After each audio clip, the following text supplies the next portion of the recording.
अस्सलाम वालेकुम फ्रेंड्स, आज हम आपको एसी को लगाने, उसको चलाने और उसकी ऐसी सेटिंग के बारे में बताएंगे जिससे आपका एसी कूलिंग भी बहुत ज़्यादा करेगा और बिजली का बिल भी बहुत कम आएगा। आपने सिर्फ इन चंद बातों पर अमल करना है, उसके बाद आपका एसी चलेगा नहीं दौड़ेगा। तो चलिए शुरू करते हैं। एसी को जिस टेम्परेचर पर भी चलाएं, मेक श्योर कर लें कि इसकी सालाना सर्विस हुई हो और इसकी जालियां यानी इसके फिल्टर साफ हों। क्योंकि एसी ने कमरे की हवा को ही सक करके उसी हवा को ही ठंडे पाइपों से गुजारते हुए ठंडा करके कमरे में दोबारा देना होता है। इसलिए कमरे की खिड़कियां, दरवाजे पूरी तरह एयर टाइट होना चाहिए।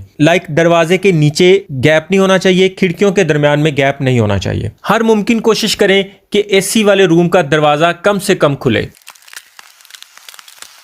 एसी को अगर कम वोल्ट मिलेंगे तब भी एसी ज्यादा एम्पेयर पर चलेगा। इसलिए अगर कम वोल्ट का प्रॉब्लम हो तो स्टेबलाइजर की मदद जरूर लें, और अगर कम वोल्ट्स का प्रॉब्लम नहीं है तो फिर स्टेबलाइजर का इस्तेमाल नहीं करें, क्योंकि स्टेबलाइजर खुद 1 से 2 एम्पेयर बिजली कंज्यूम करता है।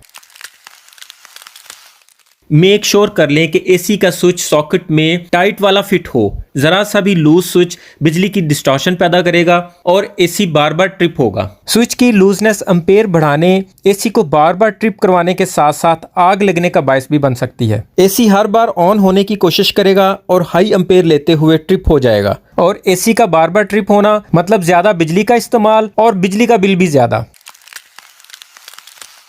सारी जिम्मेदारी आउटडोर पर ना डालें, उसे धूप में चलाने से गुरेज करें, और अगर जगह नहीं है और उसे धूप में लगाना मजबूरी है तो उस पर साया जरूर करें।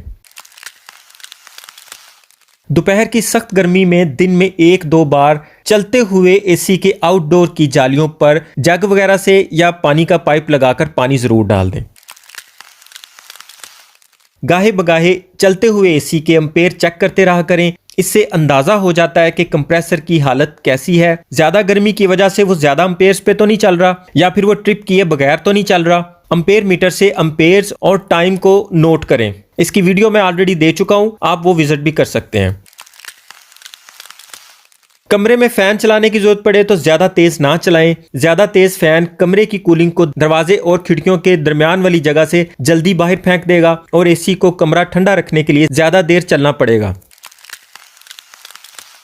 कमरे में मौजूद एग्जॉस्ट फैन के शटर बंद रखें, और अगर अटैच बाथरूम में एग्जॉस्ट फैन चलाना पड़े तो मेक श्योर कर लें कि उसके हवा लेने का सोर्स कमरा हरगिज ना हो। कभी भी कमरे को एकदम से ठंडा करने की कोशिश ना करें। अगर रूम टेम्परेचर 34 है तो एकदम से 16 या 18 पर ना करें। उसे एक दफा 28 पर रखकर ट्रिप होने का मौका दें, ताकि वो सांस ले ले और फिर कुछ देर के बाद भले 18 पर कर दें। जिस कमरे में एसी चलता हो, इस कमरे में इस्त्री लगाने, यूपीएस और उसकी बैटरी की मौजूदगी या किसी भी ऐसी चीज चलाने से ग्रेज करें जो हीट पैदा करती हो, जैसे कि फ्रिज और डिस्पेंसर वगैरह। हीट पैदा करने वाली लाइट्स भी नहीं चलाएं, सिर्फ एनर्जी सेवर यूज करें। कोशिश करें दिन के वक्त एसी वाले कमरे को ज्यादा धूप से बचाएं। धूप की तरफ वाली खिड़कियों पर पर्दे किए रखें ताकि खिड़कियों के शीशे गर्म होकर रूम टेम्परेचर ना बढ़ा सकें। कमरे की छत पर साया करें। अगर साया मुमकिन ना हो तो कमरे के अंदर चाक की सीलिंग लाजमी करवाएं, और खिड़कियों के शीशों पर हीट रिफ्लेक्टर पेपर लगवाएं। कमरे में मौजूद अलमारियों के दरवाजे भी बंद रखें, और अगर कमरा बहुत बड़ा है और आपको उसके थोड़े से हिस्से में सोना या बैठना है तो कमरे को प्लास्टिक शीट या किसी भी आम पर्दे से डिवाइड कर दें, ताकि एसी को पूरा कमरा ठंडा करने की बजाय सिर्फ आपके इस्तेमाल वाला हिस्सा ही ठंडा करना पड़े, और जरूरत के वक्त पर्दे को हटाकर पूरा कमरा भी ठंडा कर सकें। एसी के इंडोर को ज्यादा हाइट पर ना लगाएं, और आउटडोर को भी इंडोर से कम फासले पर लगाएं, या मैक्सिमम कंपनी रिकमेंडेड डिस्टेंस पर लगा सकते हैं। मतलब जितना एसी के साथ पाइप आता है उतना ही एक्स्ट्रा पाइप लगाकर डिस्टेंस बढ़ाने से गुरेज करें। एसी का आउटडोर ऐसी जगह पर लगाएं जहां आप उस पर नजर रख सकें, आसानी से उसकी रिपेयरिंग करवा सकें और बिना उतारे उसकी सर्विस भी कर सकें। इंडोर से आउटडोर तक जाने वाले कॉपर के पाइप पर फोम और इंसुलेशन टेप लाजमी लगाएं, ताकि पाइप पर बाहर का मौसम असरअंदाज ना हो सके। एसी की सर्विस के लिए उसे उतार कर सर्विस करवाने की बजाय बिना उतारे सर्विस करवाने को तरजीह दें। इससे हर बार एसी को उतारने और लगाने की वजह से एसी में मौजूद गैस भी कम होती है और माइनर लीकेज रहने का भी खतरा होता है। और अगर आपके घर में एक से ज्यादा एसी हैं तो उनके आउटडोर को इस तरह एक दूसरे के करीब हरगिज ना लगाएं कि एक की गर्म हवा दूसरे के अंदर जाती हो। इस तरह इनके पाइप ठंडे नहीं हो पाएंगे और एसी बार बार ट्रिप करेगा। और बिल्कुल भी दीवार के साथ नहीं लगाएं, दीवार से थोड़ा फासले पर लगाएं।